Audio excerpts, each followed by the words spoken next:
le contexte historique dans lequel se situe Hodenghem au 27 et 28 mai, c'est celui finalement des opérations militaires, des offensives allemandes. Vous savez, la Deuxième Guerre mondiale, elle a cette particularité d'avoir été la première guerre où il y a eu plus de victimes civiles que de victimes militaires.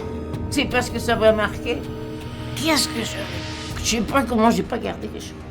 Ce qu'on a vu, c'était un soldat français qui avait été pendu. Et ça aussi, je garde un mauvais souvenir. It shall not we with them, nor the earth condemn.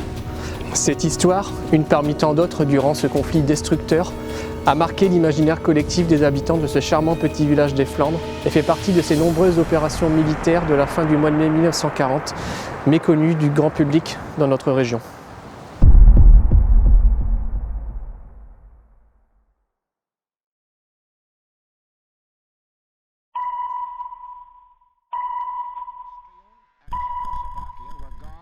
En 1939, l'armée allemande envahit d'abord la Pologne sous prétexte que les troupes polonaises se seraient rendues coupables de provocation. À cette époque, la France est liée à la Pologne par des accords signés depuis le 19 février 1921. De ce fait, elle est contrainte de rentrer en guerre aux côtés des Alliés. 2 septembre 1939. Par décret du président de la République, toutes les armées ainsi que tous les citoyens français soumis aux obligations militaires doivent se rendre au combat. Cependant, la mobilisation générale prend une tournure inattendue.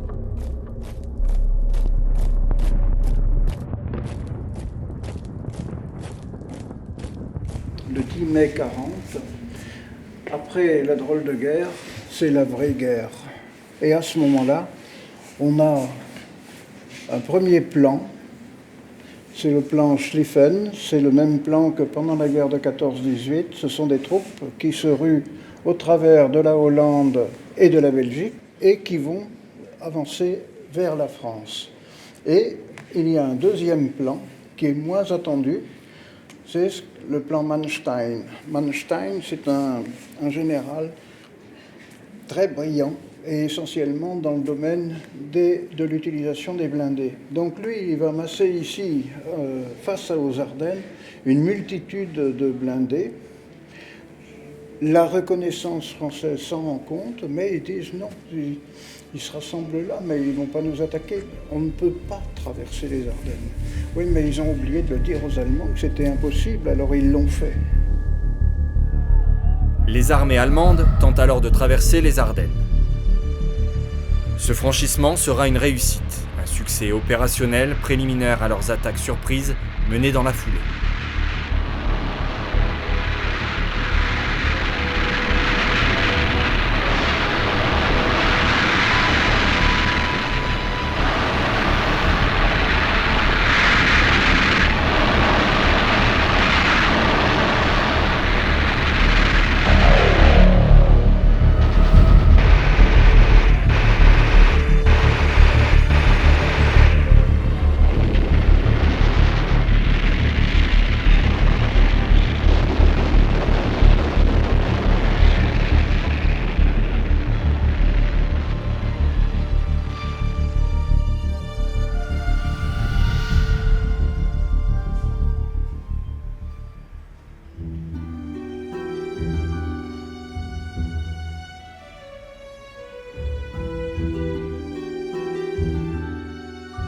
Alors le contexte historique dans lequel se situe Hodenghem au 27 et 28 mai, c'est celui finalement des opérations militaires, des offensives allemandes, dans toute la deuxième quinzaine de mai. Le point de départ crucial, ça a été, je dirais, la percée par les Allemands des lignes françaises depuis Givet jusqu'à Sedan, dans le 15 mai. Et après, ça a été une avancée perpétuelle des Allemands, et sur trois fronts. Le premier front le plus au nord, c'était le front belge. Pourquoi ? Parce que la tactique française, la stratégie française, aux ordres du général Weygand depuis le 19 mai, qui avait donc remplacé Gamelin, la stratégie française, c'était de tenir en Belgique, ce qui permettait évidemment d'empêcher l'arrivée de l'armée allemande en France. En mai 1940, L'avancée allemande se fait jour après jour de plus en plus forte. Dans le nord, l'avancée se fait encore plus pressante et le 27 mai 1940, Winston Churchill, Premier ministre britannique, déclenche l'opération Dynamo qui a pour but l'évacuation du corps expéditionnaire britannique via la poche de Dunkerque. En Flandre intérieure, les divisions britanniques sont chargées d'en assurer la sécurité et le repli, mais également de ralentir la progression allemande vers la cité de Jean Bart.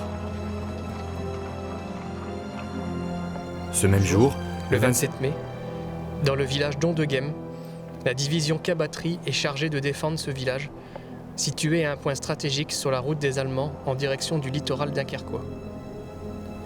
Avec seulement 4 pièces d'artillerie, en sous-nombre, et face à un ennemi beaucoup mieux équipé qu'elle, cette division tiendra tête aux Allemands pendant plus de 10 heures, au prix de sacrifices terribles, et arrivera à retarder l'avancée allemande à travers la campagne de Flandre. Cette histoire, une parmi tant d'autres durant ce conflit destructeur, a marqué l'imaginaire collectif des habitants de ce charmant petit village des Flandres et fait partie de ces nombreuses opérations militaires de la fin du mois de mai 1940, méconnues du grand public dans notre région.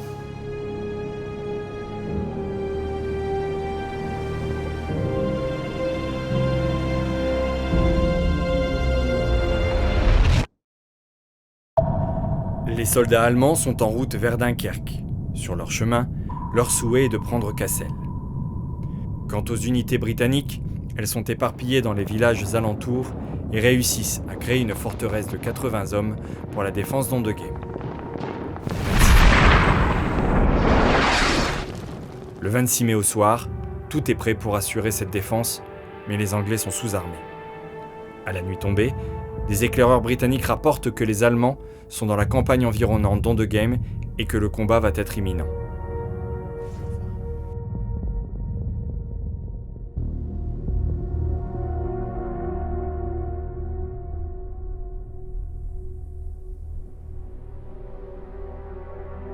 À 7h30 le 27 mai, les chars allemands se font entendre au loin.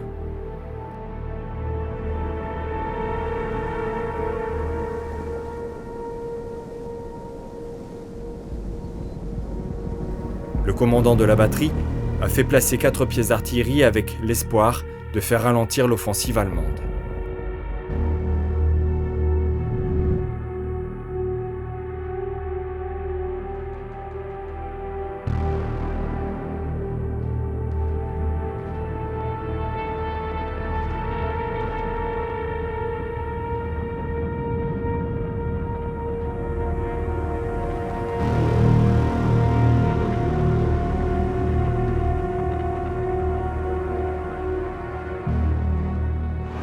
Nous nous trouvons donc actuellement rue de Sainte-Marie-Capelle, où l'une des 4 batteries d'artillerie a été placée dans la direction du centre-village.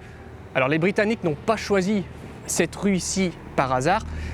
Comme son nom l'indique, cette rue mène directement au village de Sainte-Marie-Capelle qui est situé juste à la sortie d'Ondegem.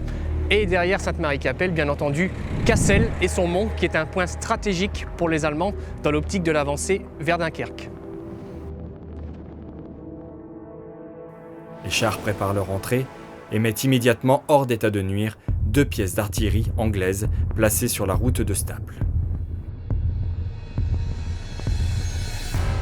À présent, les Anglais ne peuvent assurer la défense du village qu'avec 2 pièces d'artillerie. C'est seulement à partir de 13h que les premiers chars allemands commencent à entrer dans la commune d'Ondegem.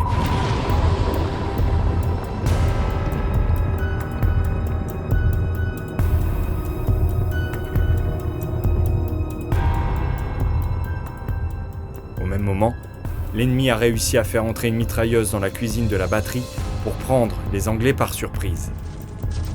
Les Anglais ripostent et détruisent la cuisine grâce à leurs canons.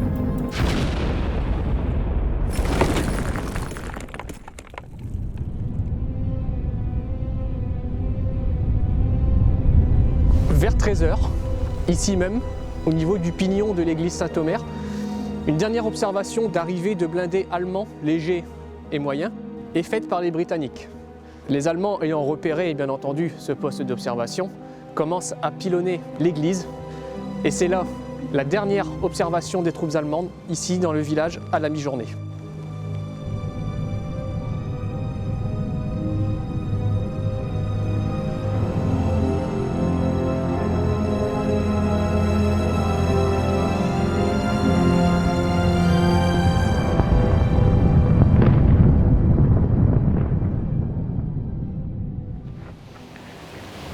Vers 15h30, malheureusement, un constat s'impose. Le village semble perdu. Et à 16h15, la décision est prise d'évacuer tout d'abord une partie de la division et les blessés vers le village voisin de Saint-Sylvestre-Capelle, où les combats vont continuer jusque tard dans la soirée. Ce combat pour la défense d'Ondegem et par la suite de Saint-Sylvestre va durer presque 12 heures et permettra le retardement de l'avancée allemande vers le littoral dunkerquois au prix d'un sacrifice énorme de cette division qui jouait un rôle héroïque ici même dans le village d'Ondegem.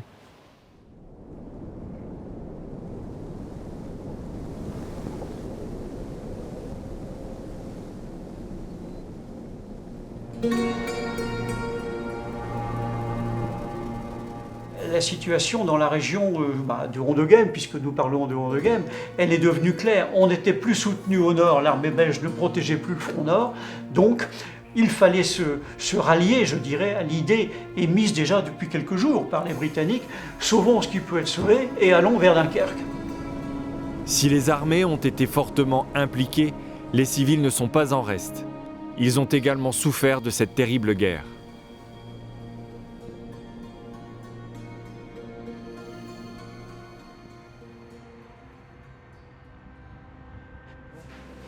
Là, la Mona 4, c'est la version luxueuse pour l'Exode. Tout le monde n'a pas une voiture et on voit du reste très bien cela à la frontière ici à Givelde. Ce sont d'abord des voitures qui arrivent à la frontière mais qui ne peuvent pas passer parce que il faudra attendre le 14 ou le 15 mai 1940 pour qu'on laisse passer ces réfugiés belges. Mais très vite, derrière les voitures, eh bien, ce seront des voitures hippomobiles, des chariots de ferme avec toute la famille dessus. Là, pour eux, bien souvent, l'affaire s'arrête beaucoup plus tôt et ça va s'arrêter dans un hôtel de Dunkerque ou de Malo-les-Bains parce qu'on ne peut pas aller plus loin. Et quelquefois, ce sera pire que ça. Ce sera la mort parce que ces personnes se retrouvent dans les zones de combat, ça tire de tous les côtés. Et puis les avions allemands, quand ils mitraillent une route, ils ne regardent pas forcément si ce sont des civils ou des militaires.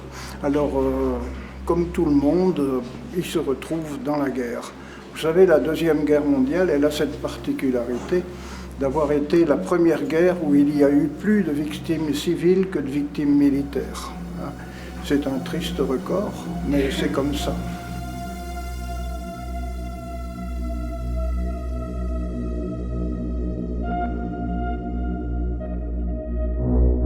J'ai raconté aussi que quand ils sont arrivés de Perstable, là, et on avait un petit atelier sur le côté, et mon grand-père était dans cet atelier. Et il était devant la fenêtre qui regardait vers ça. Et il était toujours comme ça. Et à la fin, j'ai dit, qu'est-ce qu'il y a? Qu'est-ce qui se passe? Ah ma petite fille, c'est la guerre. Les Allemands, ils rentrent. J'étais trop jeune, à 7 ans. C'est encore beau que je sais ça encore. C'est parce que ça m'a marqué. Qu'est-ce que je sais pas comment j'ai pas gardé quelque chose. Mes voisins, ils étaient tous partis. Tout le monde partait de sa maison, était sur les rues. Et moi, je disais à mon grand-père, j'avais tellement peur, des bombes, tout ça. Et il disait, moi, je veux partir, je veux plus rester ici. Ouais, alors, mon grand-père, pas question. Il a dit, on ne partira jamais de notre maison. Il n'allait pas bouger. Ah non, pas bouger. On ne partira jamais. Non. Il ne voulait pas. En 1940, on a évacué à Boskep. Et que tout le long de la route d'Azebrook jusqu'à Boskep, on a été mitraillé par les avions. On croyait être en sécurité à Boskep, et puis pour en finir, on a dû repartir chez nous parce que là, ils ont commencé à bombarder le Mont-des-Cas. Donc on est rentré chez nous. Et je me souviens que ma mère a beaucoup pleuré parce qu'ils avaient cassé tous nos carreaux, toute la maison avait été dévastée, tout ça. C'est surtout vivre dans la crainte et toujours la peur d'entendre la sirène. Donc dès que nous entendions la sirène, on savait on aurait été bombardé. Donc il fallait se mettre à l'abri, où on se trouvait, ou alors on se cachait dans des caves. Et pendant la nuit, bien souvent, la sirène marchait et on devait se sauver en pleine nuit. Et nous partions dans une ferme située à La Creule. Et là, on se réfugiait dans une grange qui avait été reconvertie en église. Quand on est arrivé à la ferme, ce qu'on a vu, c'était un soldat français qui avait été pendu. Et de ça aussi, je garde un mauvais souvenir. Et il y avait alors les SS, et il y avait toujours un qui restait assis dans la voiture et les 3 autres sortaient. Et puis les gens n'avaient pas le temps de dire quoi que ce soit, ils étaient embarqués dans la voiture comme des malpropres. Ça, je l'ai vu aussi, et ça m'a toujours choquée. Et encore maintenant, quand je vois un film avec des nazis comme ça, j'en ai quelquefois des palpitations, parce que ça me rappelle ma jeunesse.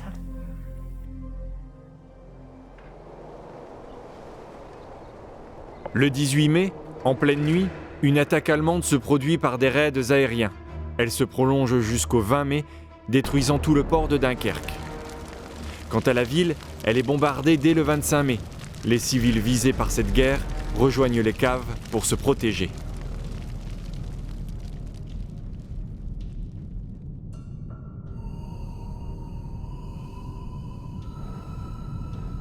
Devant tout ça, nos armées se retrouvent encerclées. Il n'y a plus qu'une porte de sortie, c'est la mer. Alors, les Anglais sont les premiers à réagir.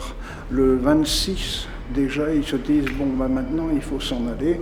Ils ne font pas trop d'accord avec les Français. Les Belges capitulent le 28, enfin, c'est la grande pagaille. Et puis, les Anglais mettent en route ce que l'on va appeler l'opération Dynamo.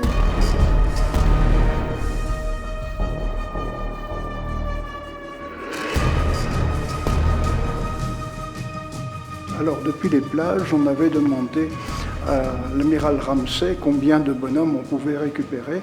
Et Ramsay avait dit à peu près 40 000 hommes. 40 000 hommes, on en avait 400 000 ici dans la région. C'est-à-dire qu'on avait seulement l'espoir de sauver 1 sur 10 de nos soldats que nous avions ici.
Aujourd'hui, 80 ans après ces événements, les Flandres honorent encore la mémoire des hommes tombés en ces lieux face aux Allemands.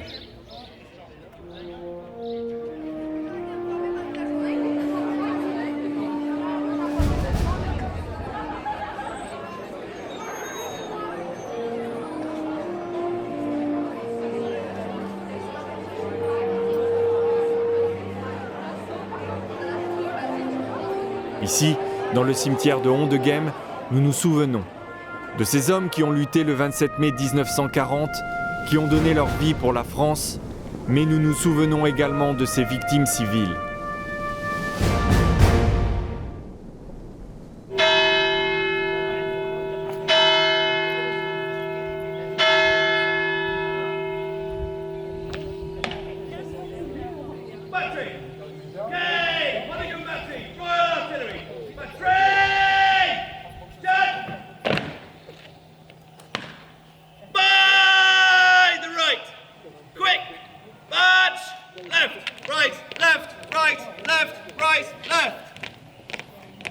Aujourd'hui est une journée particulière pour le 5e régiment de la Hondegem Batterie, qui vient chaque année honorer la mémoire de leurs aînés.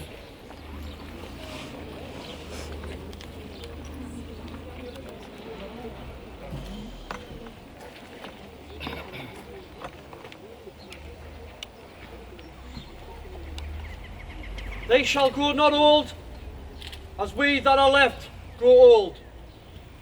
Age shall not weary them, nor the years condemn. At the going down of the sun, and in the morning, we will remember them. We will remember them.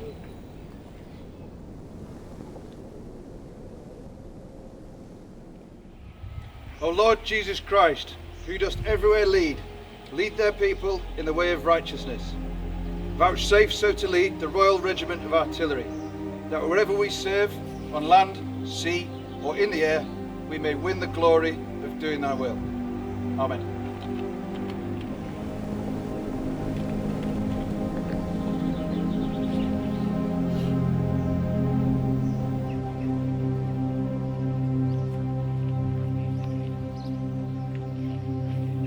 De nos jours, le devoir de mémoire concerne les militaires, mais aussi les habitants d'Hondegem.